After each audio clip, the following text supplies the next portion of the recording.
Bonjour belle communauté. Aujourd'hui je te partage une vidéo très brute, très honnête de mon propre parcours dans les relations amoureuses et autour de la codépendance affective et de la compassion. Je suis en relation avec mon partenaire depuis presque 5 ans maintenant. Et hier, à la suite parmi d'autres conflits et moments de tension, on en est presque arrivé à rompre, à arrêter cette relation.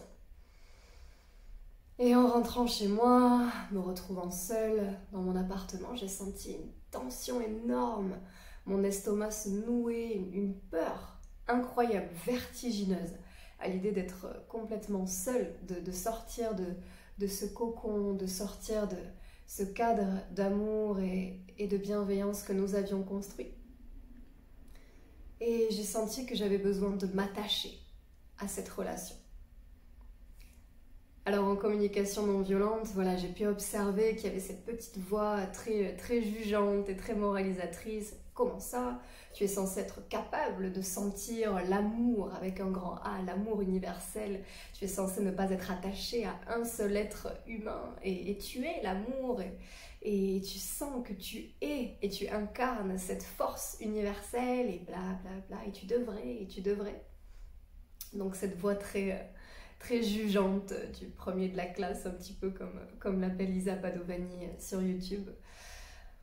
Et ça n'a fait que rajouter à cette culpabilité finalement de cette tristesse et cette peur énorme que je ressentais déjà. Donc j'ai été face à un choix. Est-ce que je tombe dans ce jugement de soi? Est-ce que je tombe dans cette culpabilité et je me dis ok, puisque c'est ça, j'arrête cette relation et je souffre.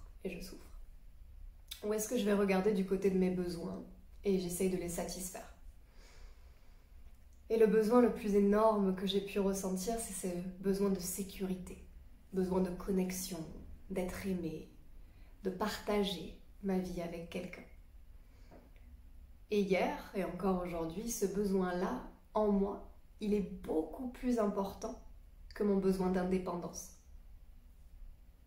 Peut-être que dans quelques jours, je serai ailleurs, je serai dans un autre état d'être. Pour aujourd'hui, ce besoin-là de sécurité, d'ancrage dans une relation, il est primordial pour moi, je le sens.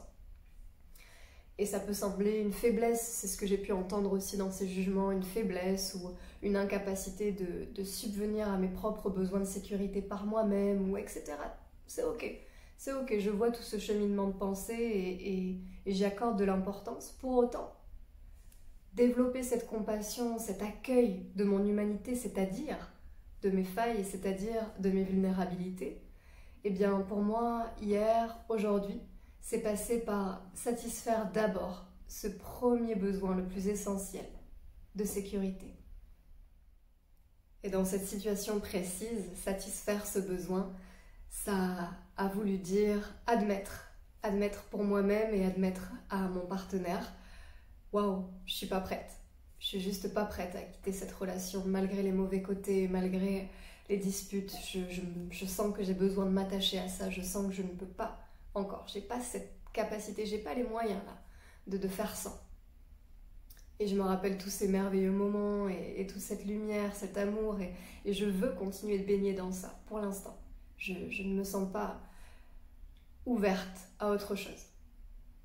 Et pour moi, ça c'est une victoire, parce que admettre ces failles, admettre cette sensation de perdre pied et la partager à l'autre parce que j'ai confiance en lui aussi, je me suis dit, elle est là en fait, la victoire de ce test que l'univers m'a envoyé. Elle est là, cette victoire sur cette expérience-là. D'avouer, de m'avouer qu'aujourd'hui, pour l'instant, je préfère rester là-dedans pour satisfaire mes besoins. Alors aujourd'hui, c'est vraiment un message de compassion et de patience. Si tu sens que tu es dans une relation et que peut-être il est temps d'en sortir, ou si tu sens qu'il y a quelque chose en toi qui appelle une nouveauté, mais qu'au fond, il y a ce besoin de sécurité qui est tellement intense, prends le temps. Juste prendre le temps. Ça ne veut pas dire rester toute sa vie alors qu'on souffre dans une relation, mais vraiment avoir cette patience, reconnaître ses besoins vitaux, ses besoins primaires et aller les satisfaire progressivement. Développer cette sécurité hors du couple. Regardez, ok, je suis dans un schéma de codépendance, je m'attache, ok. Poser des actions progressivement, prendre soin de soi, cet amour de soi. Et quand tu te sens prêt, quand tu te sens prête, peut-être sortir de la relation. Merci beaucoup pour écouter et regarder ce message qui vient du cœur, voilà, cette expérience de vie que je ne m'attendais pas à vivre honnêtement, mais voilà, qui a pu en tout cas me permettre de faire ce point avec moi-même et ici en vidéo. Donc merci d'être là, merci d'être là. Et encore une fois, voilà, compassion, compassion, compassion. Prends bien soin de toi, je t'envoie plein d'amour et plein de lumière et à très vite pour une prochaine vidéo.